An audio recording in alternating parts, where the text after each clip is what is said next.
김지의 돌직구쇼에 오신 여러분 반갑습니다. 김지혜입니다. 저는 오늘도 저희 돌직구쇼 오픈 스튜디오 앞에 나왔습니다.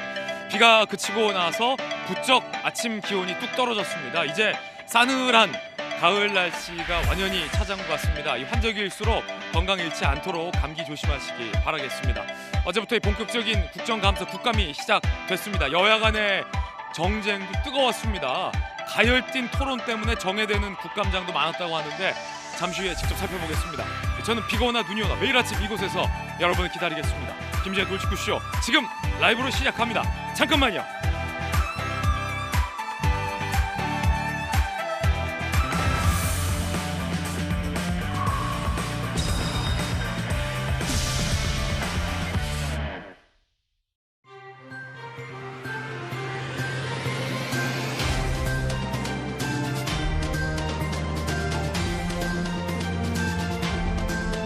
신문 읽어주는 남자입니다. 이화영 지사가 부임 뒤에 영원이었던 후원금이 실적이 37억까지 올랐다.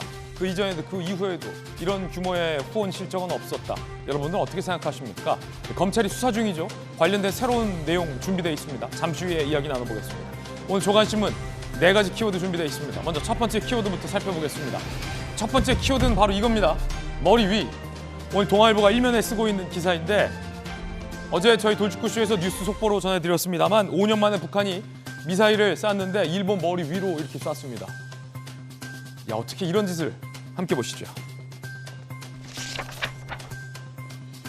북한 미사일 일본을 가로질러 괌, 미군까지 핵 위협. 입장 바꿔놓고 우리가 평양 주석궁 하늘 위로 미사일 한번 쏴볼까요? 북한 뭐라고 대응할지. 이건 상상을 초월한 발상이죠. 이런 종류의 무력 도발은 강도 높게 규제돼야 합니다. 북한의 미사일이 일본을 가로질러서 괌 미군까지 핵 위협을 했다. 엄연히 상공에도 영공의 개념은 존재하건만 북한은 이걸 깡그리 무시했습니다. 5년 전 일본에서 북한이 한 번 더 이렇게 일본 상공 가로질렀으면 요격하겠다라고까지 얘기를 한 바 있었습니다. 일본은 지금 부글부글합니다. 한미일 안보 수장, 동맹 수장들이 강력 대응하겠다라는 입장도 밝히고 있습니다. 잠시 후에 이야기 나눠보겠습니다. 이어서 두 번째 키워드입니다. 두 번째 키워드는 이겁니다. 의총. 한겨레 신문 4면입니다. 어제 의총 소집됐다고 합니다. 무엇 때문일까요? 민주당, 정권 무능을 가리려 문재인 죽이기에 나섰다라고 감사원이 문재인 전 대통령에게 서면 질의를 통보한 것과 관련해서 이렇게 반발하고 나왔습니다. 그런데 여당에서 이런 얘기 나옵니다.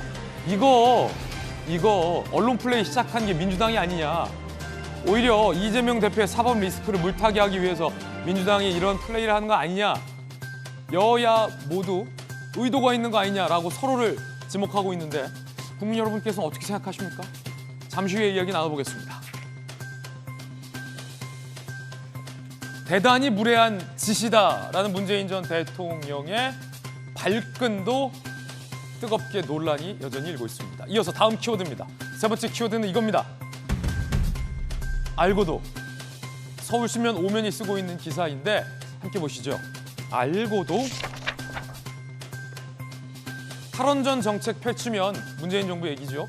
2022년 전기 요금 인상은 불가피하다라는 2017년 당시 국정자문위 자료가 공개됐습니다. 알고도 문재인 정부가 강행했다. 다시 말해서 정책 선택을 한 것이죠. 탈원전하고 신재생 에너지 등등 에너지 전환 정책을 하고 전기료는 올리면 된다. 알고도 강행했다라는 게 논란입니다. 여당에서는 직무유기고 대국민 사기극이다라는 강도 높은 비판까지 나왔습니다. 산업부에서는 5년간 매년 2.6% 전기요금을 계속 올려야 한다라고 당시 전망했던 것으로 뒤늦게 드러났습니다. 근데 상식적이죠. 이 원자력 발전을 안 하면, 탈원전을 안 하면 전기요금은 천정부지 올라갈 수밖에 없습니다. 태양력 발전해서 전기가 다 충당될 거라고 믿었습니까? 이어서 다음 키워드입니다. 네 번째 키워드는 이겁니다. 요금만 중앙일보 2면에 쓰고 있는 기사 함께 보시죠. 택시가 밤에 안 잡힌다. 코로나 이후에 이런 경험 다들 해보셨을 겁니다. 이거를 국토부가 해결하기 위해서 심야에 택시 호출료, 콜비를 인상하기로 했습니다. 그리고 알바 기사를 심야 시간에 투입하기로 했습니다. 그런데 업계에서는 글쎄 과연 이런 반응이 나와요. 택시가 이런다고 쉽게 잡힐까? 혹여 승차난 문제는 못 풀고 요금만 올릴 가능성도 제기되고 있습니다. 자, 일단 국토부가 야심차게 대책을 내놨으니까 지켜봐야 할 것 같습니다. 왜 이렇게 밤에 택시가 안 잡히는 걸까? 코로나 기간에 외출이 줄어들면서 택시 기사들이 대거 그만뒀습니다. 그래서 택시 회사들의 택시는 많은데 기사가 없는 사태, 자연스레 결정적일 때 심야에 코로나 이후 택시가 안 잡히는 겁니다. 이거 과연 잘 풀릴 수 있을지 궁금합니다. 지금까지 신문 읽어준 남자였습니다.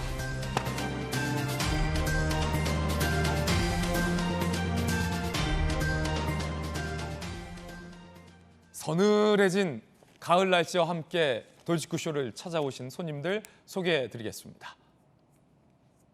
법전 들고 나온 정혁진 대표 변호사, 국민의힘의 법사위 스타 국회의원이죠. 전주혜 의원 나오셨습니다. 반갑습니다. 민주당의 대통령 후보 대권주자 박용진 의원, 돌직구쇼 좌장이자 서울시 정무 부시장을 역임한 민주당 김영주 의원님 나오셨습니다. 어서 오세요. 자, 오늘 탄탄한 최강의 패널들과 함께 시작할 첫 번째 이야기는 탄탄하지 못했던 어제 국감 얘기입니다. 법사위 외통위 국방위 어쩜 이렇게 한결같이 고성과 막말과 충돌이 오고 갔을까요? 언제쯤이면 우리 국감에서 이런 모습 안 볼 수 있을지 궁금합니다. 첫 번째 이야기 시작합니다. 다양한 갈등 요소들이 있는 것 또한 사실입니다만 법사 외통 국방, 고성 막말 충돌 파행. 자, 누구 잘못인지 한번 잘잘못 따져보겠습니다. 먼저 법사위로 갑니다. 전재 의원 법사위원 계시지만 어제 법사위에서 피켓과 신경전이 치열했습니다. 다시 말해서 감사원이 문재인 전 대통령을 감사할 수 있느냐 없느냐를 두고 민주당에서는 어떻게 감히 문재인 전 대통령을 감사할 수 있느냐, 무례하도다라며 반발하고 나섰고, 국민의힘에서는 아니, 전직 대통령이 성역이냐, 왕입니까? 라며 맞섰습니다. 결국 고성 때문에 잠깐 파행이 됐었는데 법사위로 가보겠습니다.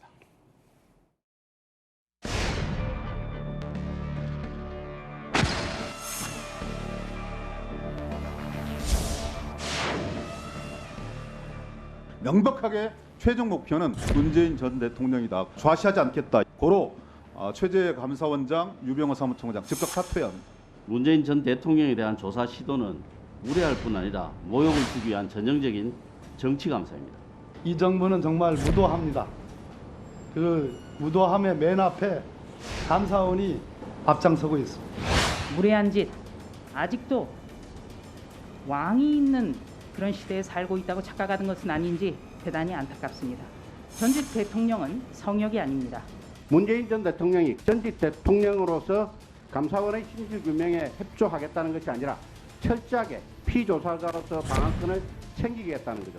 그렇다면 감사원도 전직 대통령이라고 예우할 것이 아니라 그냥 피조사자로 다루면 됩니다. 즉각적인 강제 조사를 촉구합니다.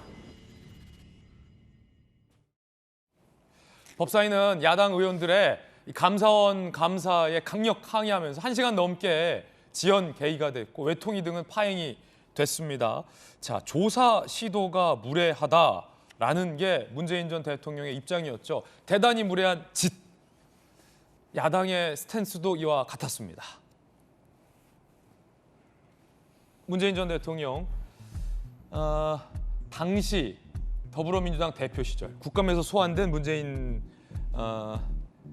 전 대표 당시 글이에요. 박근혜 대통령이 검찰 조사를 거부, 대통령이라고 예우할 게 아니라 그냥 피의자로 다루면 된다. 즉각적 강제 수사를 촉구한다라는 SNS 글을 올린 바 있었습니다. 정점식 의원은 박 전 대통령을 문 전 대통령으로 바꿔 그대로 돌려드리겠다. 반사다, 소위라고 비판을 하기도 했습니다. 결국 감사원의 감사를 두고 여야가 계속 충돌 양상을 벌이고 있는 건데 이 흥미로운 포인트는 오늘 이거예요. 표면적으로 여야가 싸우는 것만 보지 말고 한번 따져보죠. 여당 일각에서 야당 일각에서 이런 의심을 서로 하고 있습니다. 먼저 야당에서는 이거 대통령 발언 물타기 하려고 전직 대통령에게 괜히 시비 거는 거 아니냐라고 의심하고 있고, 여당에서는 이거 민주당이 공개한 거다. 이재명 대표 수사 나오니까 사법 리스크 때문에 괜히 이걸로 물타기 하려는 거 아니냐라고 서로가 의심하고 있습니다. 여야 이야기 직접 들어보죠. 어제 법사위 현장에 있었던 전재우 의원님 어떻게 보십니까? 우선은 이 어제 이제 1시간 정도 이제 파행이 됐는데 좀 경위를 간단하게 좀 말씀을 드리면 1년 전에 어떤 일이 있었냐면 이제 대법원 국감에서 국민의힘 측에서 그 이재명 특검법을 수용하라 뭐 이러한 피켓을 그렇게 두고 감사를 시작을 하려고 했어요.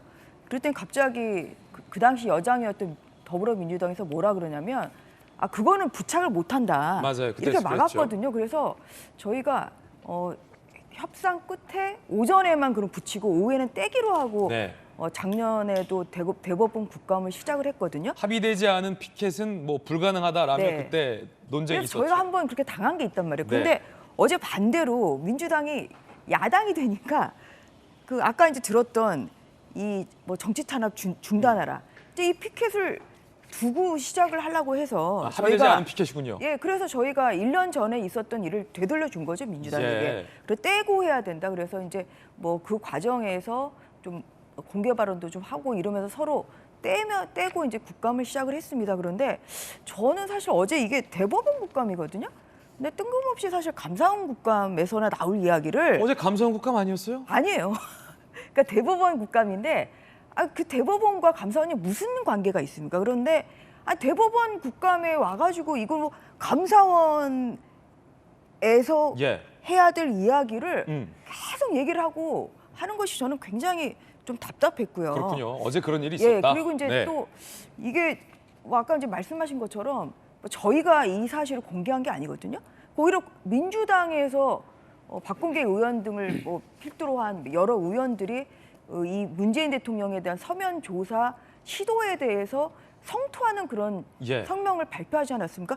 그래서 이게 세상에 알려지게 된 거죠. 그래서 그리고 문 전 대통령의 굉장히 격앙된 발언까지. 그래서 이제 사실 그 다음에 이 이재명 대표의 성남 FC 후원금 수사가 수면 밑으로 좀 내려갔잖아요. 예. 그래서 이런 아까 그 얘기하신 오히려 이재명을 덮기 위해서 문재인을 끌어들인 것이다. 사실 저는 그 부분에 대해서는 굉장히 뭐 고개가 끄덕여지는 예. 그런 면이 있습니다. 물타기를 하려고 네. 민주당이 몇몇 의원들이 의도적으로 문재인 전 대통령의 사실은 서면 조사는 이루어지지 않았으니까 그렇죠. 시도에 대해서 리크, 유포를 하고 이재명 대표가 강경한 발언을 통해서 국면을 확 전환했다. 왜냐하면은 뭐 감사원에서 이것을 공개한 것도 아니고요. 국민의힘에서 한 것도 아니고 왜 스스로 민주당에서 그것도 무례한 짓이다. 이거 굉장히 국민들이 듣기에는 불쾌한 그런 표시 아닙니까? 근데 왜 이렇게 하는지에 대해서는 저는 참 굉장히 의아합니다. 그리고 이 발언으로 인해서 오히려 국민들은 굉장히 불쾌하죠. 그리고 본인이 박 전 대통령 그 사건에 대해서 했던 말이 있잖아요. 네. 이게 법 앞에 평등하다. 그래서 전직 대통령도 이게 취해법권, 그러니까 불체포 특권, 대통령이 퇴임 이후에는 불체포 이제 특권이 없어지니까 조사에 임해야 된다. 이렇게까지 얘기를 하셨기 때문에 그 말을 본인이 곱씹어서 서면 조사에 성실하게 응해야 되겠죠. 자, 민주당이 먼저 얘기하고 민주당이 발끈하고 북치고 장구치고 다 했다. 국민의힘 전재우 의원의 의견이었습니다. 자, 그럼 민주당의 박용진 의원님. 천하에 웃긴 게 대정부 질문을 하는데 영빈관 짓는 거를 언제 하셨습니까? 라고 총리한테 물었더니 신문 보고 알았습니다. 라고 하는 정권이에요. 대통령 그 관저에 헬기 이착륙할 공간이 없어서 헬기 파손됐다는 얘기 들었냐? 그랬더니 그것도 신문 보고 알았다고. 신문에 안 났는데 신문 보고 알았다는 분 아닙니까? 얼마나 국민들이 걱정스럽게 이 정부를 지금 지켜보고 있습니까? 그런데 바로 직전 대통령에 대해서 감사원이 서면 조사를 시도를 하고 있는데 몰랐다는 거예요. 대통령도 모르고 총리도 모르고 너도 나도 다 몰랐다는 거예요. 감사원이 알아서 했다. 우리 전혀 서로 짜웅한 적이 없다. 이게 지금 국민들이 볼 때는 얼마나 황당한 일입니까? 되게 중요한 포인트예요, 여러분. 감사원은 물론 독립적 기관입니다. 그러나 감사원이 어떤 일을 하는지에 대해서조차도 전혀 몰랐다라고 하면 저는 대통령이 무능이라고 생각합니다. 이 정권 자체가 무능하다고 봐요. 대통령도 총리도 대통령실의 비서실장도 여당의 대표도 여당의 대변인도 다 신문 보고 알 정도의 실력이면 정권 내놓으셔야죠. 뭐 하려고 계속 이렇게 합니까? 그래서 저는 그게 거짓말이라고 생각을 합니다. 그리고요, 또 하나가 이런 문제가 여야 간에 계속 반복되고 있는 거는 국민적 불행이긴 하죠. 그러나 아까 인용했었던 문재인 대통령의 발언은 문재인 대통령이 야당 의원 시절에, 그러니까 아직 현직 대통령이 박근혜 대통령인 시절에 검찰이 수사를 미적미적하니까 하는 얘기입니다. 그러니까 그 얘기와 이미 퇴임을 해서 권력을 놓은 대통령에 대해서 이렇게 감사원 앞세워서 무리한 서면 조사를 시도하는 걸로 망신주기하고 이전 정부하고 갈라치기 하려고 하는 건 분명한 정치적 의도가 있는 거죠. 권력을 쥔 사람과 권력을 쥐지 않은 사람과의 차이가 분명히 있다는 말씀을 드리겠습니다. 저는 이제 거기에 수긍할 수 없는 게 뭐냐면요. 대통령실이 뭘 알고 뭘 몰랐다는 건가요? 이게 보면 뉴스를 보면 감사원이 서해 공무원 피격 사건 감사 착수, 이게 올 6월 17일에 나왔던 뉴스입니다. 이거는 신문에 이미 나왔고요. 이것을 대통령실이 알고 모르고의 문제가 아닙니다. 이게 이미 6월에 예. 감사 착수를 했던 것이고요. 그리고 구체적인 사건의 감사에 대해서는 내용에 대해서는 그건 뭐 대통령실이나 보고하지 않습니다. 그것은 제가 작년에 월성 원전 1호기 그 경제성 그 조작 평가 그 사건을 하면서도 물어봤습니다만 중간 보고하지 않아요. 이것은 중간에 어떠한 뭐 문재인 대통령 전 대통령에 대해서 서면 조사한다, 누구를 소환 조사한 예견입니다. 이런 감사원에 이것은 보고하지 않습니다. 그렇기 때문에 독립적으로 움직이는 게 맞고요. 이 서해 공무원 피살 사건에 대한 감사를 하겠다는 것은 법사위에서도 감사원장이 얘기를 했지만 이미 이것은 그 6월에 국민의힘에서 TF를 발족을 하면서 거기에서 여러 가지 문제되는 점을 밝혀낸 적도 있습니다. 그래서 도대체 대통령실이 무엇을 도대체 관여를 하고 무엇을 그러면은 보고를 받았다는 것에 대해서 야당이 정확한 팩트도 없이 이렇게 그냥 물타기식으로 왜곡으로 그렇게 공격하는 것은 저는 그것은 굉장히 부당하다고 생각합니다. 사실로서 여기에 대해서 반론을 제기해 주시기 바랍니다. 제가 그래서 무능하다고 말씀드리는 거예요. 몰랐다고 저렇게 현 정부가 총리도 국민들 앞에서 영빈관 짓는 거 팀원 보고 알았다고 얘기하는 수준이라고요. 그러니 국정을 운영해 나가는 과정에서 전직 대통령에 대한 소환, 전직 대통령에 대한 수사, 전 정권 정책에 대한 감사 이런 부분에 대해서 그러면 전혀 이제 몰랐다고 하면 저는 그건 무능으로 간다는 말씀을 드리는 겁니다. 저는 정치적 의도를 가지고 이런 일을 벌였어도 안 된다고 분명히 말씀을 드립니다만 이런 일을 해놓고는 몰랐다라고 그냥 이제 잡아떼기만 한다고 그래서 일이 끝나는 문제가 아니에요. 지금 상황이 이미 돌직구쇼의 첫 번째 메인 뉴스로 우리가 지금 이걸 다루고 있지 않습니까? 그런데 이 상황을 정권이 의도하지도 않고 정권이 준비하지도 않고 알지도 못하고 신문 보고 알았고 6월에는 신문 보고 알았다고 지금 얘기를 하시는 수준이면 저는 그걸 걱정한다는 말씀이에요. 둘이 뭐 얼마나 짰는지 어쨌는지 모르겠습니다만 감사원 하나 제대로 무슨 일을 하는지 파악하지 못한 채로 감사원에서 뭘 하는지도 모르는 수준이면 앞으로 이제 검찰, 경찰, 그리고 온갖 수사기관들에서 어떤 일을 하는지조차도 전혀 모른 채로 있다가 나중에 뒤수습이나 하는 게 대통령과 정부 여당이 할 일이냐 이 말씀을 드리는 겁니다. 그러니까 우리는 상관없어요. 수사받으세요, 조사받으세요 얘기만 반복하신 문제는 아니라는 점을 이제 지적을 합니다. 여야의 이야기 더 들어보겠습니다. 여당에서는 강제조사해야 한다라고 강도 높게 비판을 했습니다. 야당에서는 칼날이 되돌아갈 것이다 라고 비판을 했는데요. 직접 들어보시죠. 오히려 당황스럽게 무례하다고 화를 내신 것을 보고 정말 해수부 공무원 피살 사건에 뭔가 문제가 많구나. 왜 저렇게 과민 반응을 보이는지 모르겠습니다.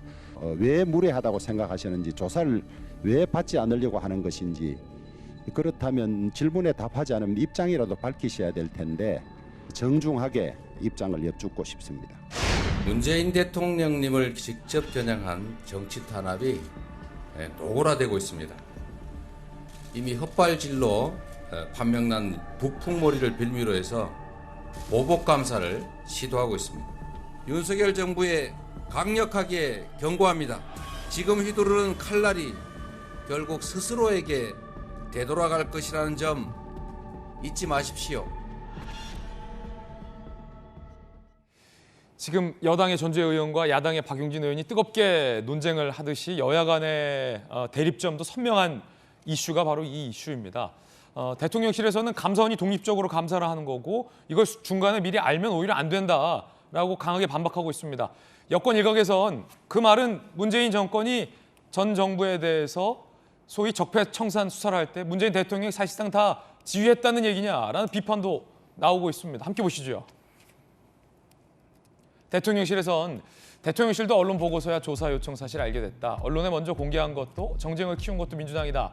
친명과 친문이 갑자기 한 목소리를 내고 있지 않느냐라며 민주당의 이 같은 공개에 무언가 의도가 있는 건 아니냐라는 대통령실 핵심 관계자의 얘기도 지금 나오고 있는 그런 상황입니다. 자, 또 다른 전문가 두 분의 이야기도 한번 들어보겠습니다. 정혁진 변호사님, 네네. 대단히 무례한 짓이다라는 얘기가 나오면서 사실 여야가 지금 뜨겁게 맞붙고 있습니다.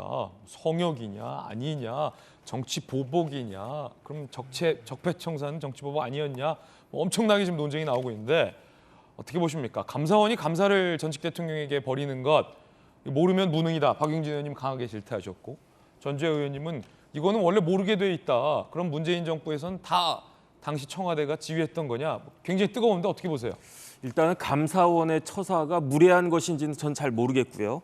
그런데 이제 법적으로만 보면은 문재인 전 대통령의 처신이 조사를 받지 않겠다라고 하신 그러한 것은 법적으로는 위법한 것이다. 아, 그래요? 네, 왜냐하면은 감사원이 서해 공무원 피격 사건에 대해서 조사할 권한이 있어요.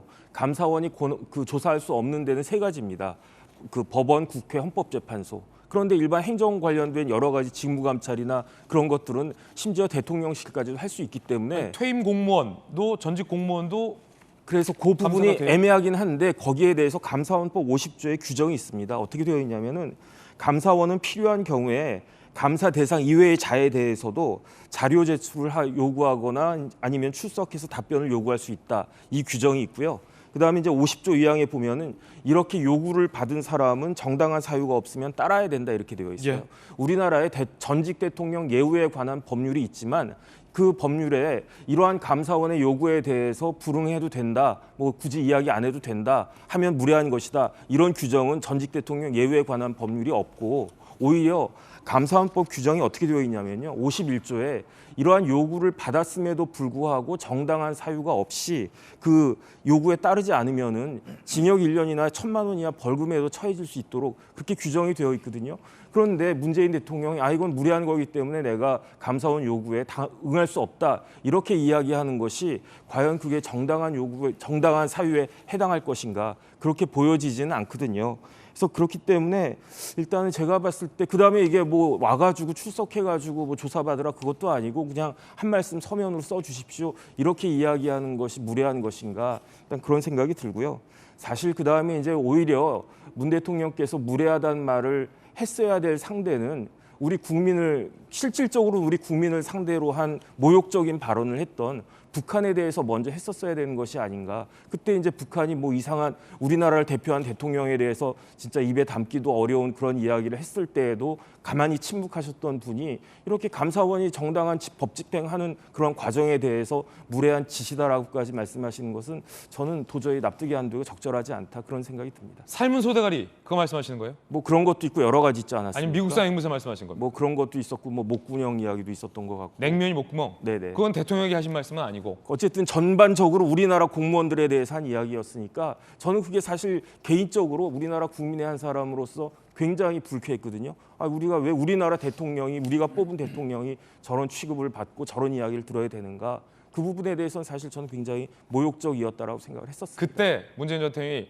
대단히 북한에 대해서 이건 무례한 짓이다라고 얘기했어야 됐다. 어쨌든 감사원의 서면 답변을 거부할 법적 명분은 없다라는 의견입니다. 그렇군요. 김용주 의원님 네. 어떻게 보십니까? 우선 첫 번째로 보면은 그동안에 이제 93년도 율곡 비리 때 네네. 대통령에 대한 서면 조사를 했기 때문에 93년도에. 예, 그런 부분에 있어서는 뭐 대통령은 조사 대상이 아니다. 그건 아니죠. 뭐 조사 대상이고 다만 이명박 박근혜 전 대통령도 조사를 응하지 않았던 부분도 있었습니다. 근데 네. 지금은 한 두세 가지 문제가 있어요. 첫 번째는 소위 최재 감사원장의 발언, 네. 그러니까 감사원의 역할에 대한 말하자면 중립성에 대한 침해하는 발언, 또 유병호 사무총장이 갖고 있는 어떤 감사법을 위반하는 감사조사국의 운용, 즉 아마 절차적 정당성을 지닌 감사법에 맞은, 즉 7명의 감사위원회 가반 동의에 의한 감사의 의제로 정당한 절차를 거쳐서 지금 서해 공무원 피살 사건의 예. 감사가 이루어지고 있느냐. 앞으로 그러니까 유병호 사무총장에 대한 질의가 더 강화될 것 같고, 두 번째, 실제적으로 그렇다 하더라도 감사 대상이 된다 하더라도 박지원 국정원장이야 정호용 외교부 장관이라고 하는 어떤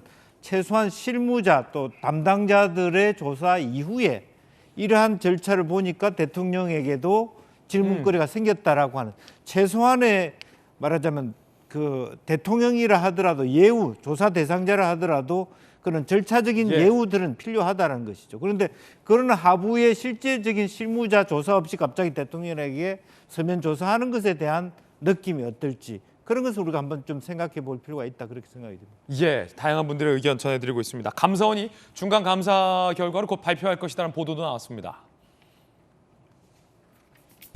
서훈정 국가안보실장 고 이대준 씨 자진 월북몰이 의혹 핵심 당사자로 수사 요청할 계획이다. 경찰에 감사원은 이렇게 밝혔고요. 이번 주말 또는 다음 주 중간 감사 결과를 발표할 예정입니다. 대통령 조사가 필요하다. 문재인 전 대통령 요 언급이 보고서에 명시될 가능성이 높다라고 합니다. 문정부에서 집단적으로 첩보 자료 등을 조작해 자진 월북을 결론 냈다는 의혹, 중요 기밀을 삭제했다는 의혹과 관련해서 감사원이 새로운 입증 자료와 진술을 확보한 것으로 전해지고 있습니다. 감사원 중간 감사 결과 좀 봐야지요. 그래도 감사원 핵심 관계자, 이번 사건은 실체적 진실이 다른 방향으로 갈 길이 없을 것 같다라는 의미심장한 발언도 한 상황입니다. 전 정부에서 첩보 내용 등, 즉 월북이라고 단정적으로 결론을 냈었던 이유 등에 대해서는 묻었습니다. 유족에게도 공개하지 않은 상황입니다. 아시겠지만 유가족들은 문재인 전 대통령을 향해서 우리에게라도 알려줘라. 비밀, 엄수, 서약이든 뭐든 하겠다라고 문재인 정부 당시에 끊임없이 요구했지만 모두가 다 거절된 상황이었습니다.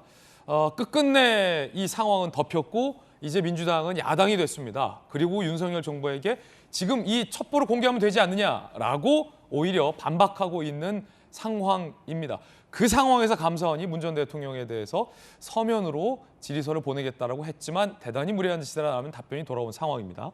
정리가 딱 됐는데 두 분께 물어보겠습니다. 아무도 얘기를 해주지 않고 있는데 전 정부에서 이 감사원은 어쨌든 이걸 감사하고 있잖아요. 그러면 감사원이 묻고 싶은 건 단순 명료합니다. 무슨 뭘 정보 보고를 받아서 도대체 월북이라고 대통령이 보고받았는지랑 구할 수 있는 시간이 있었는데 왜 안 구했는지, 이 두 가지 질문은 그럼 누구에게 감사원은 물어야 합니까? 당연히 대통령에게 물어야죠. 그래서 국민의힘에서 이 서해 그 해수부 공무원 피살 사건 진상 규명 특위에서도 그러한 점에 대해서 문제 제기를 많이 했던 것이죠. 왜냐하면 대통령은 대한민국 국민의 그 생명을 보호할 의무가 있어요. 뭐 국군 통수권자이기도 하지만 당연히 이것은 국민을 보호할 의무가 있는 것이죠. 그런데 이제 무슨 일이 있었냐? 고 이대준 씨가 해상에서 이제 발견된 게, 북한 해상에서 발견된 게 2020년 9월 22일이었고요. 그리고 그 6시 반에 그 대통령에게 서면 보고가 올라갔단 말이에요, 저녁에. 그때는 고 이대준 씨가 살아 있었죠. 그런데 아무런 조치가 취해지지 않은 건 저희가 확인을 했고요. 그리고 그날 9시 40분에 북한에 의해서 사살이 됐습니다. 그러면 이 3시간 동안 그러면 과연 서면 보고를, 제일 저도 궁금한 게 문 대통령과 이거 진짜 묻고 싶습니다. 보고 계시면 한번 답변을 해주세요. 첫 번째. 지금 보고 계신 답변해달라. 아니 2020년 9월 22일 저녁 6시 반에 서면 보고 받으셨습니까? 그다음에 받으셨다면 그러면 어떠한 조치를 하라고 지시하셨습니까? 그땐 사실 이 정도 사안이면 대면 보고를 해야 되는데. 그다음에 뭐냐면 그 다음 날 그래서 이대준 씨가 결국은 무고하게 그날 9월 22일에 그렇게 또 사살이 되셨죠. 그다음에 9월 23일 새벽 1시에 안보장관 회의가 열립니다. 이거는 누가 참석했는지는 기록에 남아있진 않아요. 그래서 저희가 굉장히 확인하기 어렵고요.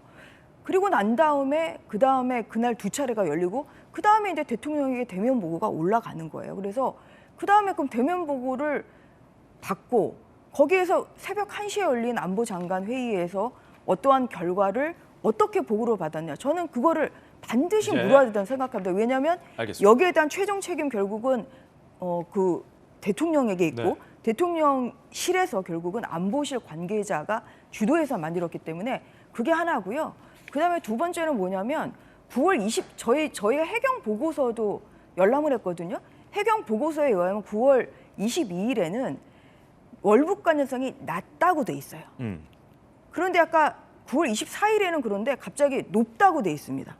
그때 조류는 오히려 북에서 남쪽으로 흐르고 있었거든요. 어쨌든 그런 것들을 답해줄 수 있는 사람은 문재인 9월 23일에 무슨 일이 있었는지 결국 요 이 조작에 대해서 결국은 이 고 이대준 씨의 명예를 더욱더 훼손을 했죠. 그래서 이 두 부분에 대해서 밝혀야 되고 이것은 대통령이 답할 수밖에 없습니다. 그렇기 때문에 이게 뭐 무리한 수사가 아니에요.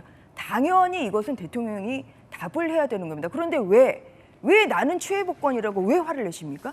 저는 그래서 이것이 바로 전형적인 내로 남부르라 생각합니다. 박윤진 의원님.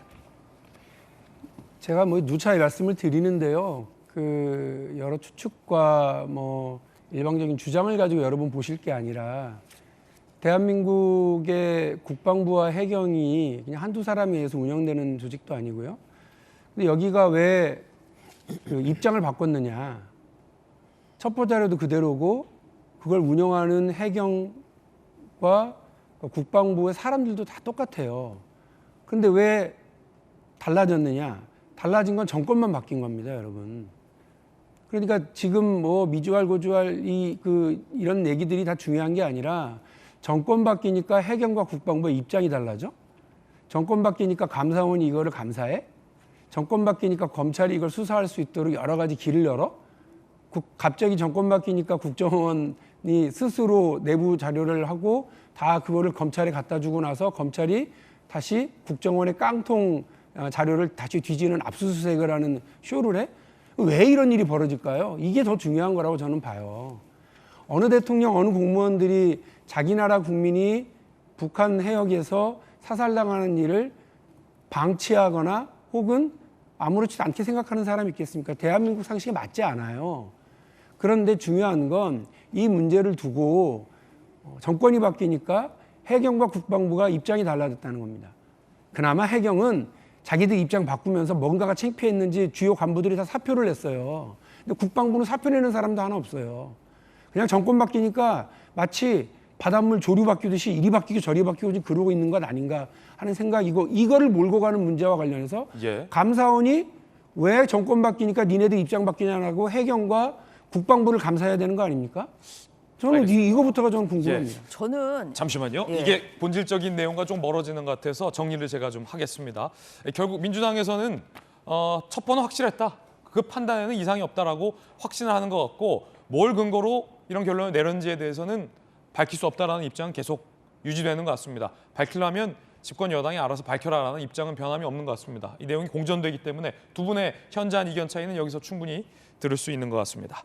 외통위는 박진 장관의 퇴장을 요구하면서 파행을 빚었습니다. 들어보시죠.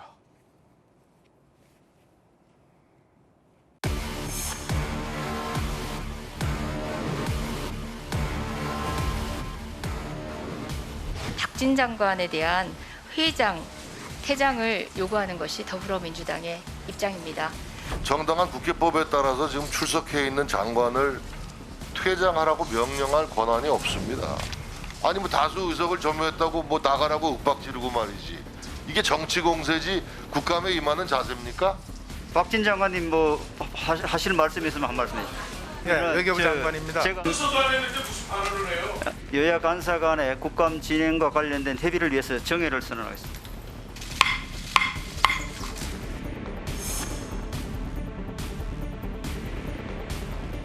이번 해외 순방 외교에 영국 쪽에 어떤 칭찬을 했는지 한번 확인을 해봤습니다. 영상 자료인데 한번 저걸 잠깐 한번 보시고 질의를 하도록 하겠습니다. 잠깐만요. 저 현재 이게 지금 제3자에 대해 발언을 허용하는 게 문제가 있어서 본회의장에서 이제 음성 자료 올리는 걸 금지한 관행적으로 이게 지켜지고 있다고 합니다. 위원장님. 관행이라고 하셨는데 그 관행이 상임위에도 적용될 관행인가? 국회 상임위에서 대부분의 영상이 틀어지는 경우에는 또 다른 증거, 거시물로 상영이 되는 경우가 많습니다. 위원장이 그런 식으로 하시면 안 되죠. 회의 진행을. 그래야지 그런 적이 언제 있었습니까? 왜냐하면 간사간에 협의를 하세요 지금. 아니 협의할 문제가 아니라니까요. 세상에 어느 상임위가 이런 적이 있어요? 여기다 상임위원장 한 사람들이 다. 행안위에서는 버르장머리가 없잖아 라며 고성의 반말까지 있었습니다. 함께 보시죠. 대통령 취임식 명단 파기했다. 그 거짓말이었고 기억이 안 난다. 그 거짓말을 누가 믿습니까? 위원장님께서 회의 진행을 하시면서 엄격한 주의를 주셔야 된다고 저는 생각을 합니다. 무슨 근거로 그렇게 얘기할 수 있습니까? 언제부터 우리 국회가 발언에 대한 통제를 받아야 됩니까? 국회의원이 입법기관인데 국민을 대표해서 본인의 주장을 할 수 있는 거고요. 모욕하는 겁니다, 국회를. 이만희 간사님은 사과하세요. 의원님들의 발언에 대해서 통제할 의도 전혀 아닙니다. 들으세요. 의사진행 발언 받았잖아요. 버르장머리가 없잖아. 누구한테 버르장머리라고 그래요 지금? 어느 감히 의원 발언에 대해서. 어느 감이라니? 누구한테 버르장머리라고 그래요? 책임 없잖아. 사과하세요 사과. 책임 없어. 참 이 행안위가 소관부서가 버르장머리인지는 처음 알았습니다. 그런가 하면 국방위에서는 국방부 장관과 이재명 대표가 붙었습니다. 대통령실 이전하느라고 국방부 관련 부대들 온 동네 옮겨 다녀야 되죠. 이게 거의 1조 원 가까이 비용이 들 거라고 추산이 되는데 대통령실 이전이 뭐 일이 중요하다고 이렇게 엄청난 돈을 써야 됩니까? 먼저 1조 원이라는 그 말씀은 아니라는 제가 말씀을 질문은 맞다고 보시냐 부적절하다고 보시냐입니다. 저희들은 그 평가를 돈으로 따지는 건 아니라고 봅니다. 그래서 국민과의 약속을 지키는 제가 질문하는 거에 대한 답을 해보세요. 네, 적절하다고 생각합니다. 대통령이 청와대로 들어가면 아무 문제가 없었던 사안 아닙니까? 국방부 장관 입장에서 잘했다고 생각한다고요? 자식들한테 물어볼 수 있습니다. 이번에 저희가 준비한 두 번째 이야기입니다. 이재명 대표와 FC 후원금 그리고 검찰의 수사 내용 좀 살펴보겠습니다. 주제 공개합니다. 이재명과 FC 후원금, 이화영이 끌어온 돈. 오늘 여러분들 보도에 따르면 이화영 전 부지사가 부임하고서 굴러들어온 돈이 누구 돈이냐. 이전에도 없었고 이후에도 없었던 이 돈덩이, 돈다발, 요 돈. 여러분 어떻게 생각하십니까? 이 돈을 주목하라. 돈을 주목하라. 돈. 이화영 부임 뒤 실적 37억으로 껑충. 동아일보 보도입니다. 단독 보도입니다. 2018년에서 2020년 1월 이화영 경기도 평화부지사 재직 3년간 아태평화교류협회가 쌍방울과 여러 커넥션이 제기됐잖아요. 그 아태협이 급부상한 건 맞죠. 명백한 팩트죠. 근데 아태협의 후원 돈, 아태협에 들어온 후원 금액, 돈, 이게 수상하다라는 동아일보 보도입니다. 쌍방울과 KH그룹이 2018년에서 2020년간 이화영 재직 기간 동안 총 기부금이 17억 7천만 원입니다. 그런데 2017년에 빵원이었습니다. 빵원. 후원을 안 하다가 이화영 재직 기간간 17억 7천. 경기도 2018, 2019년 국제대회 북한 지원 등의 이유로 보조금 20억 6천만 원. 아태협이 후원받은 금액이 갑자기 37억만 원으로 껑충 뜁니다. 이화영 부지사 일 잘했네 라고도 볼 수는 없는 이야기가 이화영 부지사가 아태협 회장입니까? 아니라는 거죠. 쌍방울과 그 계열사가 집중적으로 아태협에 후원금을 했다? 근데 잘 기억을 해보면 경기도 북한 행사 때 역시 쌍방울이 우회적으로 아태협에 돈을 후원해 준 거 아니냐라는 의혹과 관련해서 검찰은 수사를 벌이고 있습니다.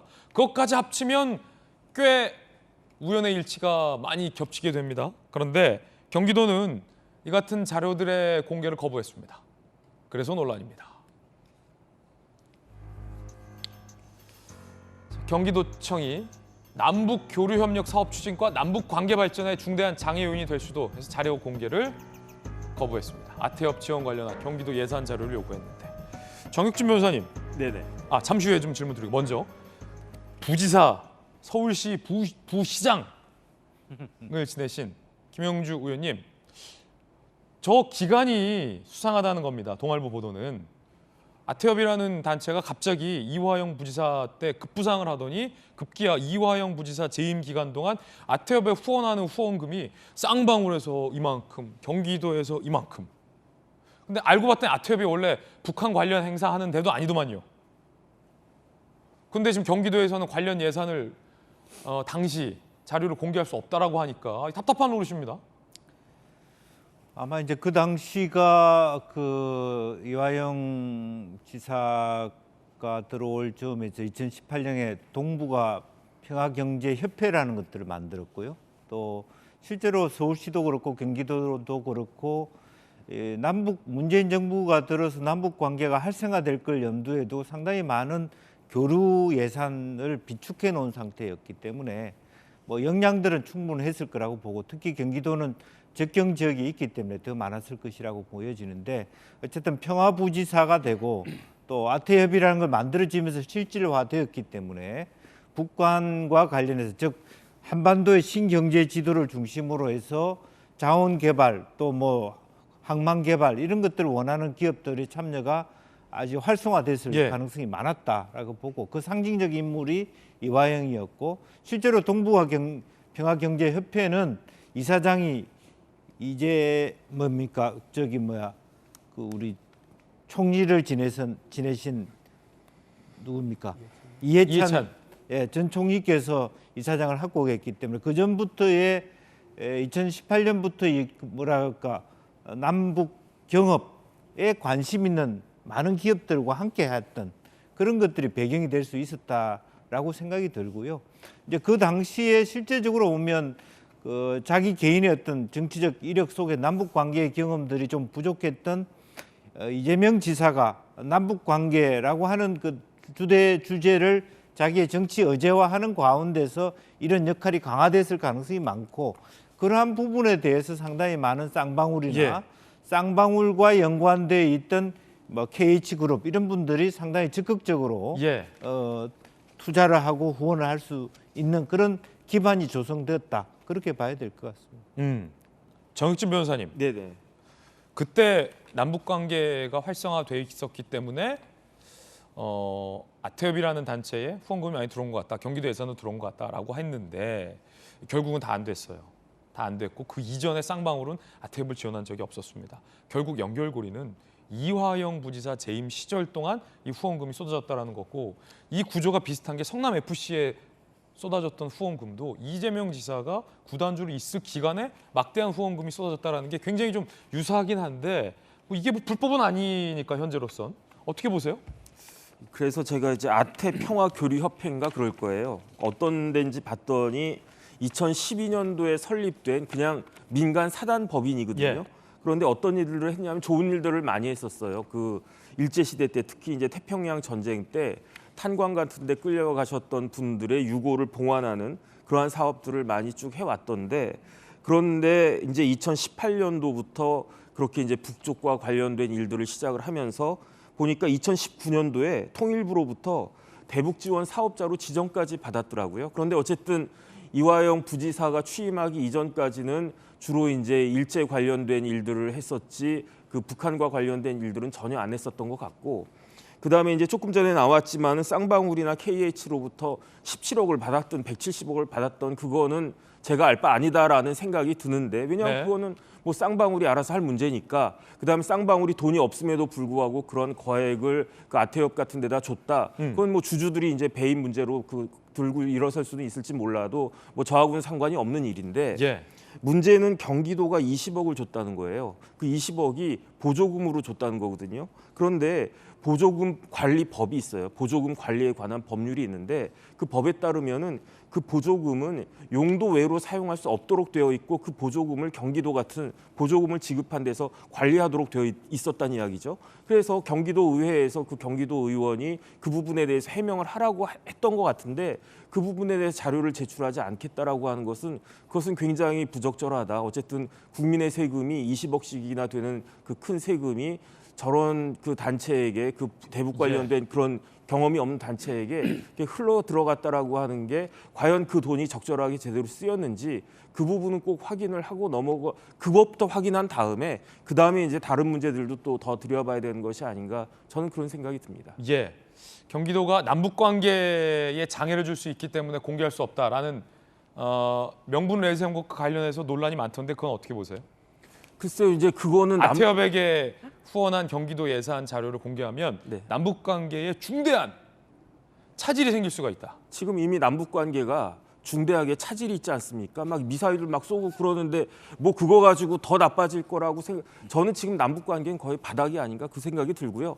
그다음에 우리나라는 이제 그 문 대통령이 만약에 진짜 비핵화를 이루어내셨다면 우리나라 최고의 대통령 중에 한 분으로 진짜 그럴 수 있었을 것 같은데, 북한은 비핵화 같은 거 전혀 그 관심도 없다는 이야기 아니겠습니까? 그다음 뭐 대통령의 지금 현직 대통령에 대해서 뭐 인간 싫다는 등 이렇게 이야기하고 있는 마당인데, 그런 명분을 가지고 우리나라 세금이 쓰였던 것에 대해서 밝히지 못하겠다라고 하는 것은 언어의 도가 끊어진 언어 도단이 아닌가, 저는 그런 생각이 듭니다. 이 후원금이 순수한 후원금이라면 문제될 게 전혀 없잖아요. 쌍방울이 좋은 일 하는 아태협에 정상적으로 후원했다면 문제될 게 없습니다. 미담입니다. 오히려 세금 깎아줘야 할 일입니다. 그런데 쌍방울이 법인카드를 제공하고 차량 세대를 제공했잖아요. 그게 순수한 후원이 아니잖아요. 부지사에게 쌍방울 법인카드를 주고 그 법인카드 사용 내역이 쌍방울로 해서 회장님, 부회장님 다음에 3등이라는 건 순수한 내용이 아니잖아요. 이건 세금 깎아줄 일이 아니잖아요. 그러면 아태협에 했다라는 이 막대한 후원금이 순수한 후원금이라고 보세요? 그러니까 의심이 많이 드는 거죠. 뭐 후원금이 아니라면 어떤 용도가 있을 수 있는 가능성이 있다고 보십니까? 제가 봤을 때는 이제 회사들은요, 영리법인이에요. 쌍방울이든 뭐 지금 문제가 되고 있는 성남 FC 관련된 여러 회사들이든, 회사는 삼성도 마찬가지입니다. 돈을 버는 거예요. 그게 목적이거든요. 그래가지고 어느 정도 내가 투자를 저런 거, 뭐 법인카드도 투자라고 볼 수 있으니까 이렇게 투자를 했을 때 그 대비 훨씬 더 많은 이익이 창출될 수 있을 것이다라고 했을 때 그렇게 돈을 내는 거지, 그냥 뭐 자선단체도 아닌데 생돈이 그렇게 냈을 거라고 저는 생각이 되지 않고요. 어떤 돈이 그다음에 가능성이 이제 있다? 쌍방울 관련해서는 제가 예. 봤을 때는 결국은 주가 조작 아닌가 싶어요. 왜냐하면 쌍방울이 아무리 그렇다고 하더라도 뭐 삼성현대 같은 기업도, 현대화산도 마찬가지 아니겠습니까? 북한을 상대로 해가지고 실질적인 이익을 창출하는 것은 무지무지하게 어려운 일이고, 결국은 쌍방울은 북한과 어떤 일이 있을 거다라는 식으로 일반 그 투자자들을 현혹시켜가지고 그렇게 해서 막대한 그 시세 차익을 보려고 한 것이 아닌가, 저는 개인적으로는 그런 생각을 하고 있습니다. 정익진 변호사님, 개인적인 생각이다라는 말씀 드리겠고, 주가 조작 의혹 관련해서는 뭐 검찰 수사와 무관하다라는 말씀 드리겠습니다. 자, 그런가 하면 이 쌍방울이 후원했다라는 금액이 정말로 순수한 후원금일지 아니면 다른 목적의 검은 돈이일지는 검찰이 밝혀내야 할 상황이라고 보시고, 국민 여러분들은 어떻게 생각하십니까? 순수한 후원금, 미담이라고 보십니까? 치적 사업이라고 보십니까? 잘했다라고 보십니까? 아니면 어딘가 이상한 돈의 흐름이라고 보십니까? 여러분의 생각도 상당히 궁금해집니다. 자, 그런가 하면 어제 법사위에서 성남 FC 수사 관련해서 여야의 논쟁이 뜨거웠습니다. 그 장면 들어보시죠.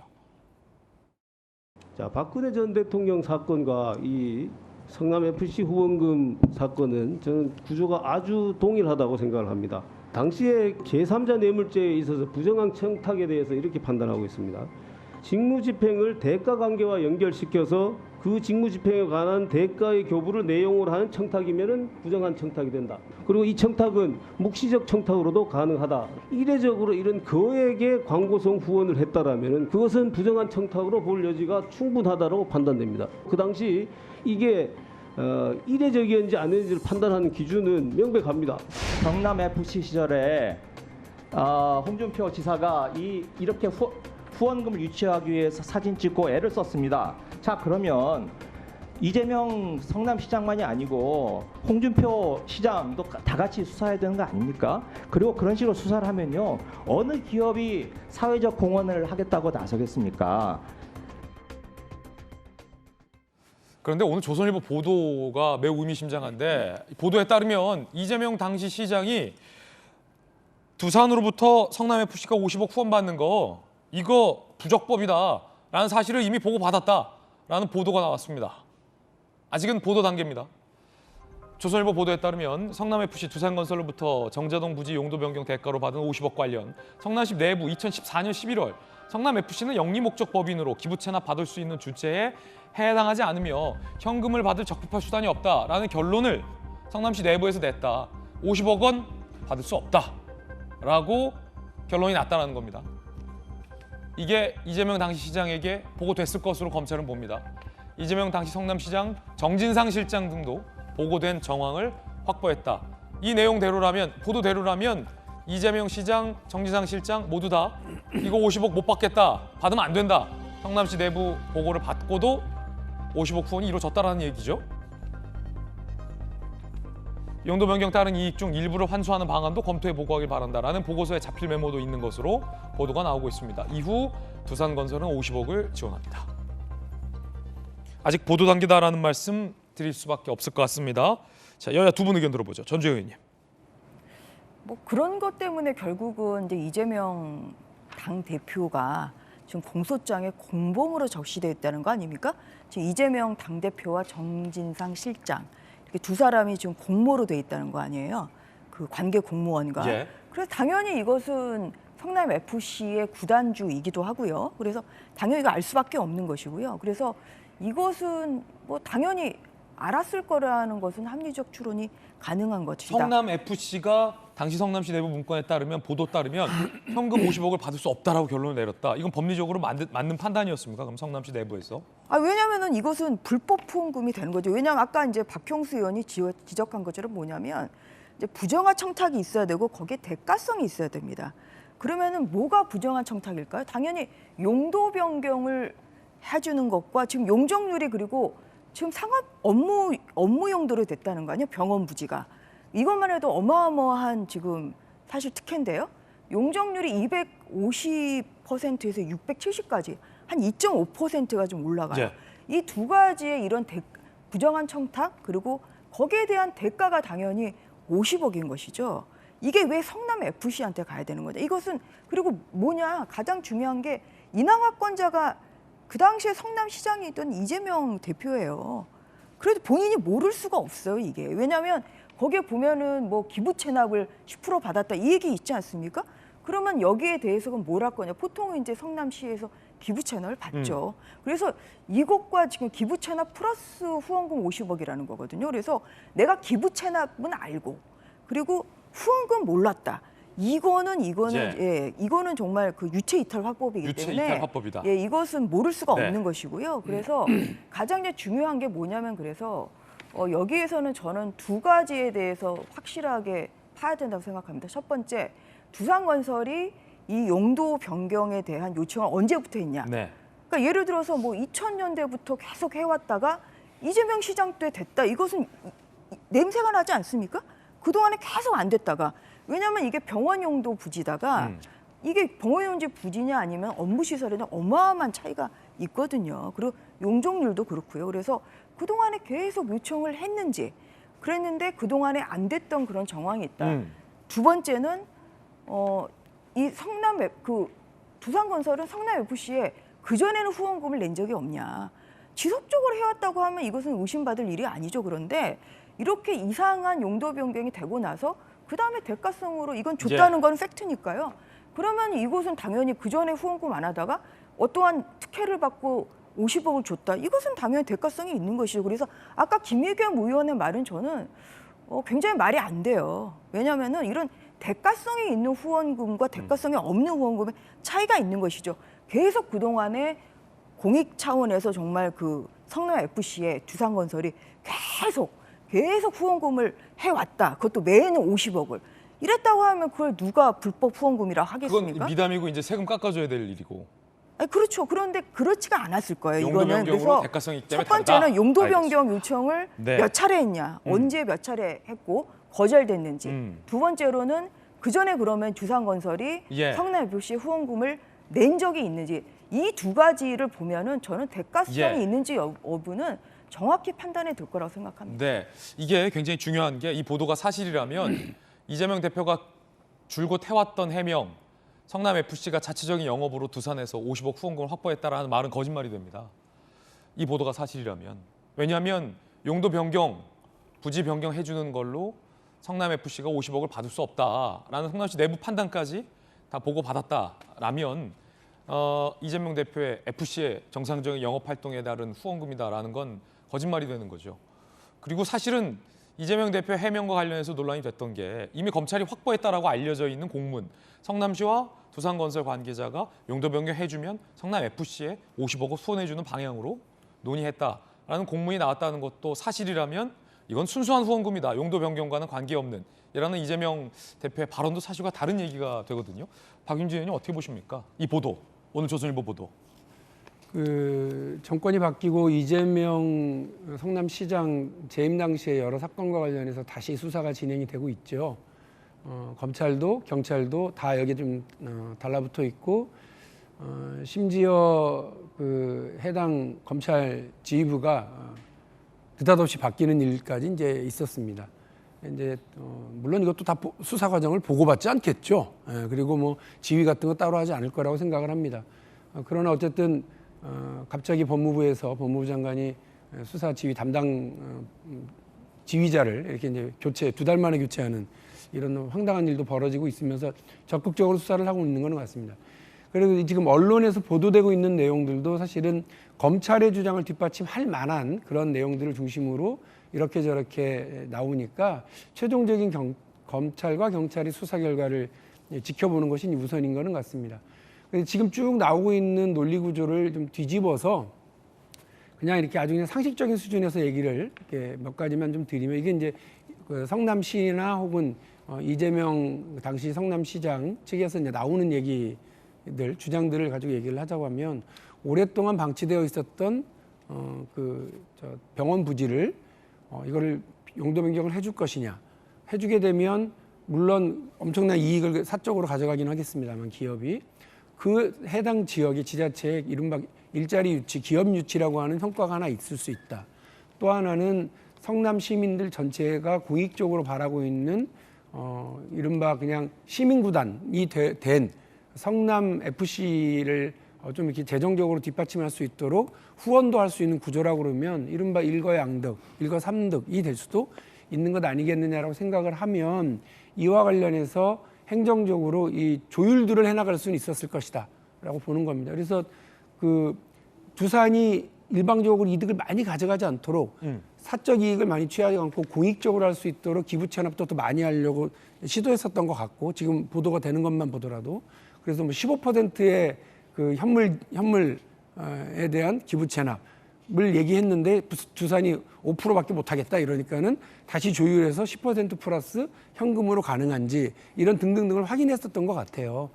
다 보도가 검찰에만 유리하게 지금 보도가 되기는 합니다만, 그 와중에도 보면 어쨌든 사익으로 기업이 많이 가져가지 않도록 하기 위한 노력들도 있었던 것 같고, 또 그 설계가 그러면 이 현금을 직접 받을 수 없는, 현금을 직접 받을 수는 없는 구조니까 아까 말씀드린 대로 현금을 직접 받으면 안 되니까 그 어떤 성남 FC라고 하는 시민구단으로에 대한 후원 지원 이런 쪽으로 설계를 했다고 그런다면, 그 부분을 과연 지금 검찰이 의도하고 있는 것처럼 제3자 뇌물 구조로 볼 수 있는 것이냐에 대한 비판과 반박들이 나오는 것으로 봅니다.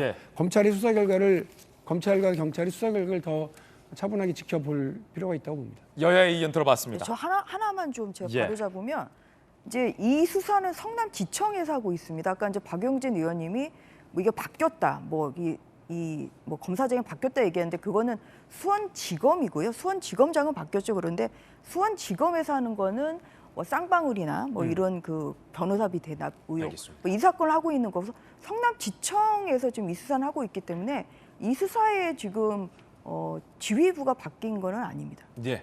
자, 이번엔 저희가 준비한 다음 순서입니다. 뜨거운 소식 3가지 엄선했습니다. 함께 보시죠.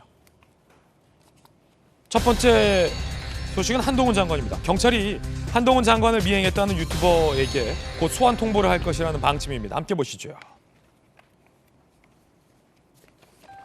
한동훈 장관, 한 달여간 퇴근길 미행당하는 등 스토킹 피해 신원미상 임무를 고소했고 시민 언론 더 탐사 소속 유튜버 A씨로 특정이 됐고 경찰이 어제 이 A씨의 출석을 요구했습니다. 경찰 관계자, 잠정조치 1, 2, 3호 및 범죄 피해자 안전조치 1호 서면공고, 2호 100m 접근금지, 3호 전기통신 이용 접근금지, 그러니까 문자도 전화도 하면 안 된다라는 조치까지 경찰이 한 상황으로 확인이 됐습니다.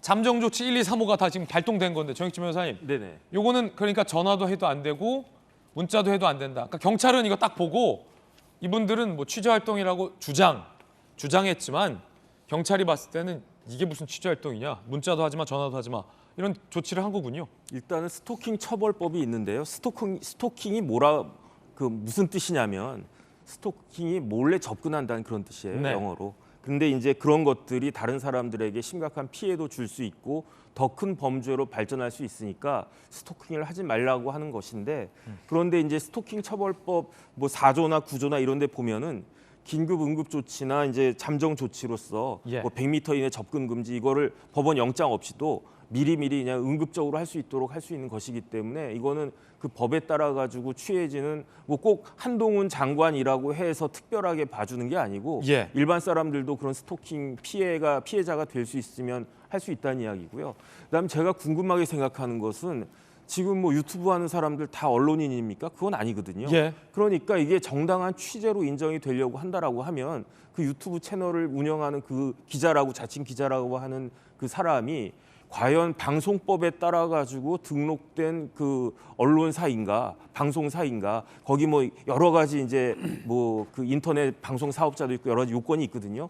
거기에 해당한다면 혹시 뭐 기자로서 취재할 수 있었다라고 볼 수 있을 여지는 있을지 모르겠지만 그것도 아니다라고 하면은 이거는 스토킹에 명백하게 해당할 수 있는 것이 아닌가, 저는 그런 생각을 합니다. 이건 명백한 스토킹이다.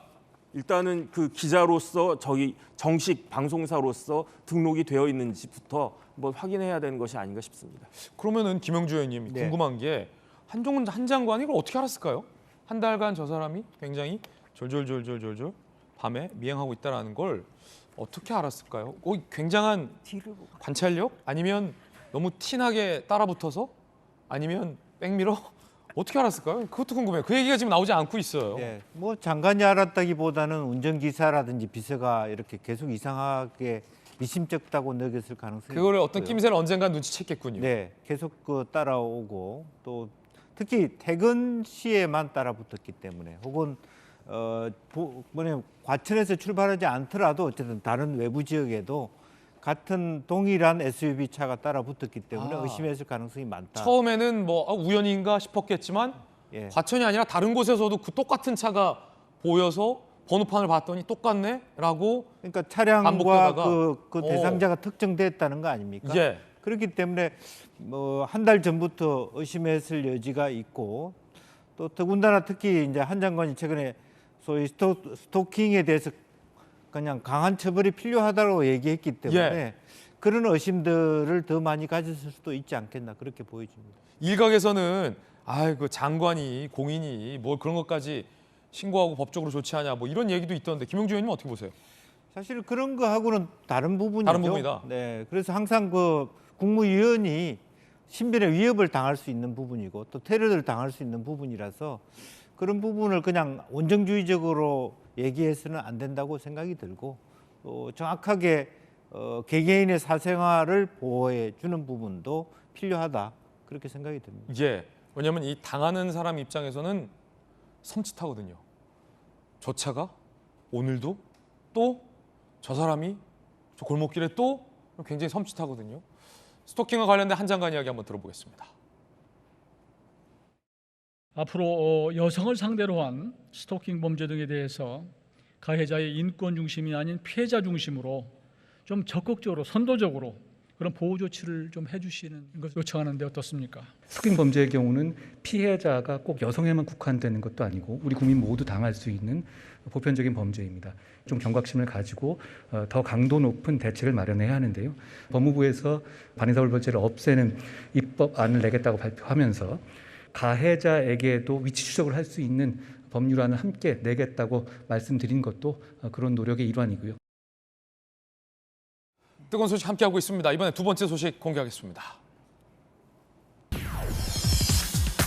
박수홍 씨가 부친에게 폭행을 받아서 응급실행을 갔습니다. 아버지가 왜 폭행을 했을까? 영상으로 만나보시죠.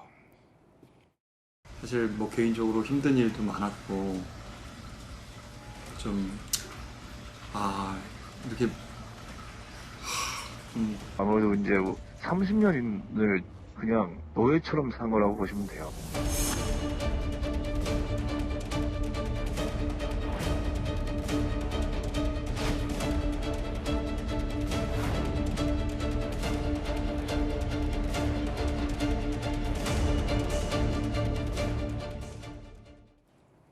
자, 친형 부부가 소속사 자금과 출연료 횡령했다. 30년간 116억 원 횡령 혐의로 고소를 했죠. 박수홍 씨 입장에서는 참다 법적 조치를 했다라고 밝혔고요. 검찰이 21억 원 횡령 사실도 포착을 한 걸로 보도가 됩니다. 지난 13일 박수홍 씨의 친형을 구속했어요. 어제 해당 사건 검찰 조사 중 박수홍 씨 아버지가 부친이 박수홍 씨를 폭행합니다. 박수홍 씨, 평생을 먹여 살린 나에게 어떻게 이럴 수 있느냐 울분을 토하다 결국 실신을 해서 병원으로 이송됐습니다. 지난해 4월 박수홍 씨 집을 찾아가 망치로 문을 두드리며 위협한 바도 있다라고 합니다. 박수홍 씨 변호인의 이야기 한번 들어보겠습니다. 어디 아버지를 보고 인사를 하느냐 X일까 보다 이라고 하면서 때렸어요. 오늘 방검복 착용하고 출두하셨습니다. 박수홍 씨가 가족을 먹여 살렸다라는 것은 어느 정도 알려진 사실인데 부친이 흉기까지 휘둘렀다 아들에게 어떻게 이런 일이 있을 수 있을까라는 섬뜩한 생각이 듭니다. 박수홍 씨 부친은 형이 아니라 내가 횡령했다라고 조금 이상한 주장을 하고 있는 걸로 알려져 있습니다. 박수홍 아버지가 모든 횡령을 본인이 했다고 주장한다. 80살 넘는 아버지가 인터넷 OTP와 공인인증서를 활용해 법인 개인 통장 관리를 다 했다고 한다. 친족 상도례를 악용한 것이다.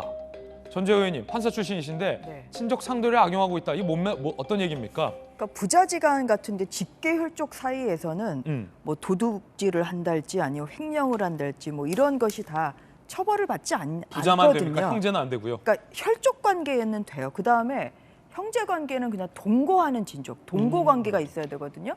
그래서 이제 아버지는 같이 살든 안 살든 직계혈족이기 때문에 예. 아버지가 내가 이것을 다 내가 범인이다 하면은 이거는 형이 면제가 처벌이 안 되는 그렇군요. 상황이 되죠. 그런데 형님은 지금 다른 거주지에 살고 있잖아요. 동거 친족이 아니기 때문에 이제 그래서 처벌을 피할 수가 없는 거죠. 이제 이러다 보니까 아버지가 뭐 사실경위는 좀 밝혀봐야 되겠습니다만 좀 아버지의 말은 좀 신뢰도가 많이 떨어지거든요.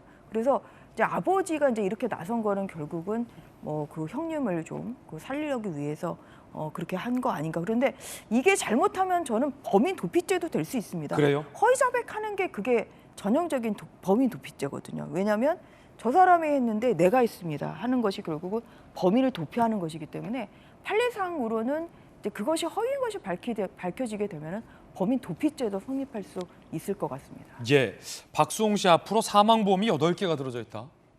섬뜩합니다. 박수홍 씨 명의로 사망보험 8개가 와, 이거 거의 이건 뭐 사망하라 얘기 아닙니까? 이게 사실이라면. 상품별로 41만 원부터 500만 원까지. 월 보험료가 1,155만 원. 박수홍 납입한 보험료 총액이 약 14억. 박수홍 친형 부부가 박수홍 씨 명의로 사망보험을 8개 가입해놨다라는 겁니다. 섬뜩한 상황입니다. 정혁진 변호사님. 네네. 어떻게 이럴 수 있습니까? 일단은 보험료가 14억 원이라고 하는 거는요. 보험금이 14억 원이라는 이야기가 아니에요. 그러니까 어떤 이제 이벤트가 발생을 했을 때 내가 그거를 대비하기 위해서 보험을 드는 거고 보험금이 14억이라고 해도 많이 받네 이렇게 될 수 있는데 이거는 박수홍 씨가 자기 명의로 낸 돈이 14억 원이라고 한다는 것은 도대체 그런 보험금은 얼마일지 참 상상하기 어려울 것 같은데 그런데 또 교묘하게 그 보험금의 수익자를 그 박수홍 씨 부모님으로 해놨기 때문에 이 부분에 대해서 뭐라고 할 수는 없지 않나 그런 생각은 드는데 참 이해할 수 없는 부분이 많은 집안인 것 같습니다. 안타까운 일입니다. 이번엔 뜨거운 소식 세 번째 소식입니다. 함께 보시죠. 과연 세 번째 실루엣의 주인공은 누굴까요?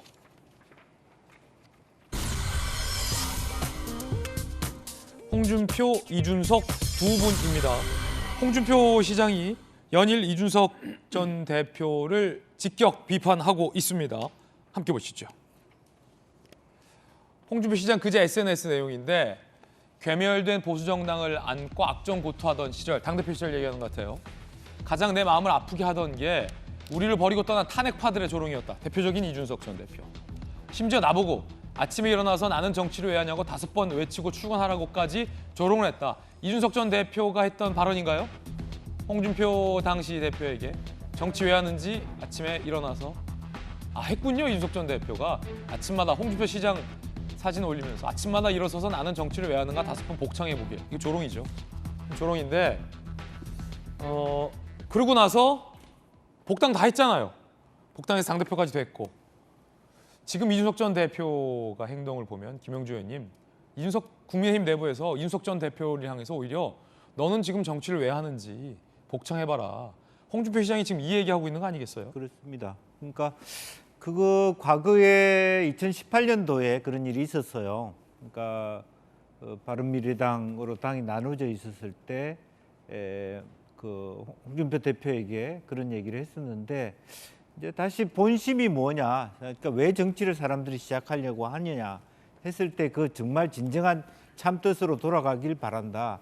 지금은 본선에서 본 궤도에서 이탈하고 있다라고 하는 얘기를 통해서 홍준표 대표가 다시 이준석 대표에게 한 방 먹이는 그런 결과들이 있는데 이제 그럼에도 불구하고 어쨌든 뭐 홍준표 대표는 지금 시장의 역할을 하고 있는 것이고 당의 주류로서의 의사결정에 참여하고 있지는 않기 때문에 실제적으로 더 마음이 무거운 사람들은 뭐 정진석 비대위원장을 비롯한 뭐 그야말로 가처분 처분의 결과에 전전긍긍하고 있는 국민의 힘의 의원들이 아닌가 그렇게 생각이 됩니다. 예, 그런가 하면 가처분 윤리위 이 두 가지 결과는 언제 나올지 주목됩니다. 이번 주라는 전망이 많았는데요. 어제 서울 남부지법은 의미심장한 얘기를 했어요. 6일 이후에 결론 내겠다, 남부지법이. 그런데 6일은 딱 윤리위가 열리는 날이라 법원이 굳이 6일 이후라고 콕 집어서 결론을 발표하겠다라고 한 배경에 혹시 윤리위 징계를 어떻게 하나 이걸 한번 보고서 결론을 바꿀까 말까를 고려하는 건 아니냐라는 뭐 정치권 일각의 관측도 있습니다만 법원이 그러겠습니까? 설마 그러지 않을 거라고 봅니다. 뭔가 고민하는데 시간이 더 필요한 것 같은데 공교롭게 6일을 콕 집어서 의아한 상황입니다. 반면 윤리위가 그렇다고 6일에 이준석 대표 소명 듣겠다라고 했는데 그때 꼭 결론 내겠다라고는 또 안 했어요. 그러면 윤리위는 또 가처분 결과를 보고 나서 어떻게 하나 윤리위 징계를 내릴지 아닐지를 볼지도 또 주목될 상황인데 그 가운데 이양희 윤리위원장의 임기가 또 오는 14일까지라 대쪽 이양희 위원장이 그냥 뭐 가처분이고 뭐고 신경 안 쓰고 그냥 6일에 결론 낼 수도 있다라는 관측도 나오고 있는 상황입니다. 판사 출신의 전재호 의원님. 네. 법원이 6일을 콕 집었어요. 요거 이후로 결론 미루겠다. 설마 그러진 않겠습니다만 국민의힘 윤리위의 결론을 고려하겠다라는 건 아니겠죠? 법리적인 판단만 하면 되는 거니까. 조금 법원에서 왜 꼭 집어서 6일이라고 쓰는지 저는 좀 오해 소지가 있는 것 같아요. 그 판사님이 동기동창이잖아요. 그렇죠. 네, 그래서 재배당 요청했는데 안 됐죠. 이게 안 됐잖아요. 근데 그러니까 뭐냐면은 여러 가지 해석이 좀 가능하고 이 사건에 대한 그 결론에는 정말 그 국민의 힘으로서는 당의 운명의 결로였기 때문에 저로서 굉장히 절박하거든요. 그래서 이런 경우에는 법원에서는 오해 소지가 좀 있는 말은 이런 언급은 사실 좀 피하는 것이 좋겠다. 그런데 6일을 콕 집어서 이제 6일은 오늘이고 오늘은 무슨 날이냐? 이준석 전 당대표에 대한 윤리위 심사가 지금 열리는 날이거든요. 내일, 오늘 5일. 그러니까 내일이죠. 네. 예, 그래서 좀 뭔가 그래서 요거를 본 다음에 좀 하려는 의도라고 좀 그런 생각을 가지고 있나 사실 그런 생각이 좀 많이 들고요. 저희는 사실 윤리위에 무슨 뭐 당에 어떤 보이지 않는 손이 작용하는 것이 아니다. 제가 법정에 나갔을 때 그 얘기는 했어요. 왜냐하면 자꾸만 이제 그 채권자 측에서는 그런 얘기를 하니까 윤리위라는 것은 이제 그렇게 움직이는 것은 아니고 네. 만약에 뭐 이런 일련의 사태에 대해서 정말 뭐 그렇게 만약에 정말 그 어떠한 그런 결론을 정해놓고 윤리위를 했다고 한다면 이준석 전 당대표가 6개월 당원권 정지에 대해서 오히려 그때 바로 어떤 그런 그 뭐 효력 정지 가처분이랄지 이런 거를 했어야 된다. 근데 안 하지 않았냐. 그렇죠. 예, 그렇게까지 제가 이야기를 했거든요. 그래서 윤리위와 현재 이 당 상황은 사실 이거는 별개다. 별개예요. 별개인데 마치 남부지법의 지금 워딩은 지금 이 가처분의 결론과 이 윤리위의 결과를 결부시키겠다는 약간의 그러한 오해의 소지가. 예, 그러한 좀 그 취지가 약간 함유되어 있는 거 아닌가 싶어서 저희로서는 사실 굉장히 좀 그 부분은 좀 아니라는 말씀을 예. 이 자리를 빌어서 다시 한번 드리고 싶습니다. 남부지법 판사 동기동창 전주혜 의원님의 개인적인 의견 들어봤습니다. 이번에 저희가 준비한 다음 이야기입니다. 북한 얘기입니다. 주제 공개하죠. 북한이 이제 미사일을 쏘다가 일본 상공을 통과했어요. 열도를 날아서 일본 사람들 입장에서 역지사지해 보면 얼마나 섬뜩하겠습니까? 그 잘못 날아가다가 떨어져기라도 해봐요. 김정은 책임질 겁니까? 비상식적인 행동입니다. 도발입니다. 함께 보시죠. 일본 상공을 통과해서 쐈어요. 5년 전에도 이런 적 있었고 그때 일본이 난리쳤어요. 한 번만 더 하면 요격하겠다라는 얘기도 나왔습니다. 실제로 일본에는 팩3, 패트리엇 3도 있고 또 다른 그 요격 시스템도 갖춰져 있어요. 물론 그때 요격을 안 한 바 있긴 합니다만 일본 사이렌 경보가 울렸고 기시다 총리도 반발했습니다. 한번 들어보겠습니다.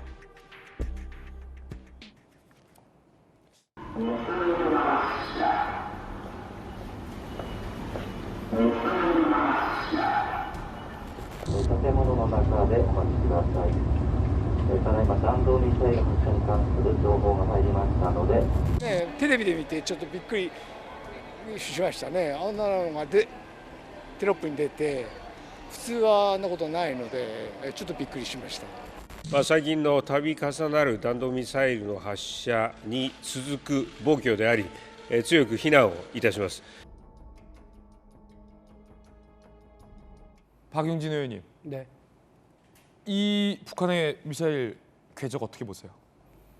의도된 거 아닌가 싶고요. 의도된 거죠. 뭐 당연히 저 비싼 미사일 개발해가지고 발사하고 하면서 당연히 더 정치적으로 의도된 일이죠. 첫째로는 지금 우리가 주제로 삼고 있는 일본의 상공을 지나는 일본 열도를 지나가는 궤적이라고 하는 것이 첫 번째입니다. 그러니까 일본 자체에 대해서 적대감을 드러낸 거기도 하고요. 예. 그 대한민국과 일본은 반드시 방어하겠다고 호언장담하고 있는 이제 미국에 대한 어떤 뭐 조롱과 도전 이걸 조롱과 첫 번째죠. 두 번째로는 그 이제 괌까지를 겨냥하는 거를 이게 지금 이제 대륙간 탄도가 아니라 이제 이른바 중거리라고 하는 것 아닙니까? 그러니까 이 핵탄두를 실어서 괌까지 얼마든지 타격할 수 있다라고 하는 걸 이제 보여주기 위한 두 번째 의도가 있는 것 같고 이제 최근에 한미 연합훈련이 이제 시작이 되고 나니까 거기에 대해서 반발을 하면서 계속해서 그 우리 동해를 향해서 계속 이제 발사를 하는 어떻게 보면 좀 무모한 도발들을 했었거든요. 그 이제 세 번째는 뭐냐면 그러니까 이 대한민국에 대해서도 윤석열 정부에 대해서도 계속해서 이제 도발 의지, 그렇죠. 이거를 이제 보여주고 있다라고 하는 겁니다. 그러니까 한미일 군사 동맹을 강화하려고 하는 윤석열 정부의 의도, 또 미국의 의도, 일본 정부의 의도에 대해서 뭐 자기들로서는 상당히 그 계산된 한 수를 이제 놓은 거예요. 여야를 떠나서 보수 진보를 떠나서 국민의 안보를 최우선으로 생각해야 되는 입장에서 북한의 이런 무모한 도발 행위에 대해서 당연히 비판하고 정부가 적절한 대응을 좀 취해주기를 당부를 드립니다. 다만 그 대통령 선거 기간에 발사 원점 타격 뭐 이런 얘기를 하시면서 센 대응을 계속 하겠다고 그러셨는데 그런 대응이 단순히 군사적 대응뿐만이 아니라 정치적, 외교적인 적극적이고 선제적인 대응들이 필요하다라고 하는 걸 말씀을 드립니다. 군사, 외교, 적인 모든 방안을 다 동원해서 지금의 불안정한 상황을 최대한 안정화시켜내는 작업, 북의 도발을 최소화시켜내기 위한 선제적인 작업들을 윤석열 정부가 적극적으로 해주기를 기대하겠습니다. 자, 윤석열 대통령이 강도 높은 대응을 지시했고 한미가 북한의 미사일과 관련한 연합 대응 사격을 했습니다. 그런데 그 과정에서 불발탄 사고가 발생해서 영상이 지금 들어와 있는데요. 함께 보시겠습니다. 자, 한미 연합 대응 사격 과정에서 현무-2 탄도미사일이 비정상 비행 후 기지 내로 떨어지는 사고가 발생을 했습니다. 안타까운 사고입니다. 사고도 사고지만 사전에 주민들에게 훈련 안내가 이루어지지 않아서 밤새 혼란이 이어졌다라는 측면도 아쉬운 대목이 아닐 수 없습니다. 다행히 인명 피해는 없었습니다만 이 김영주 의원님, 앞이 또 이 오발 사고가 항상 조심해야겠지만 그렇습니다. 그래도 오발 사고가 아예 없지는 않습니다. 이 사전에 우리가 컨트롤할 수 있는 상황이 아닌 불가피한 측면도 있었고 하필 이 오발 사고가 우리가 또 강력하게 김정은에게 이 대응하는 과정에서 또 한 발이 이렇게 오발이 돼서 좀 그러네요. 그렇습니다. 현무2는 우리가 정말 자랑으로 그럼요. 생각하고 있는 무기 체계인데 실제로 낙탄이 돼가지고 상당히 안타깝게 생각하고 더군다나 이게 인명 피해는 아직 확인되고 있지는 않습니다만은 그와 같은 만에 하나라도 그것이 낙탄이 강릉이나 속초 지역에 민간인 거주 지역에 떨어졌다면 굉장히 그것도 큰 문제가 아니었나 그렇게 생각이 들고요. 그럼에도 불구하고 어쨌든 이 사안 자체가 북한의 어떤 지속적인 지난 25일 이후 벌써 6차례, 7차례 거듭되고 있고 아마 10월 말이나 11월 초가 아마 가장 7차 말하자면 핵실험의 긴장도가 높아지는 시점이 아닐까 생각이 들어서 아마 지금 10월 초입니다만은 더 한두 차례 더 이러한 어떤 반발이 예상된다고 봤기 때문에 국민 여러분들도 좀 이와 같은 비상 상황이라는 것을 좀 인지해 주시고 또 군 관계자들도 정확하게 어떤 지역에서 어떤 실험이 물론 뭐 사전에 그걸 다 뭐 공개할 수는 없다 하더라도 뭐 그런 부분들은 최소한 행정 라인에 있어서는 좀 인지할 수 있도록 그렇게 좀 사전에 만반의 준비를 해야 될 것이다 그렇게 보여집니다. 김영주 의원님 말씀하셨듯이 북한 김정은이 실제 핵실험 버튼을 누르기 위해서 사전 정지 작업을 꽤 많이 하는 것으로 풀이가 됩니다. 우리 정부는 김정은이 7차 핵실험을 단행했을 때 국제사회와 공조해서 어떻게 강력하게 대응할지인지에서 상세하게 대비를 해놔야 할 것 같습니다. 예, 오늘 저희가 준비한 소식 모두 다 전해드렸습니다. 저희들은 내일 아침 8시 50분에 더욱더 풍성한 소식 들고 인사드리겠습니다. 오늘 하루는 분명 어제보다 나을 겁니다. 좋은 하루 되십시오. 고맙습니다.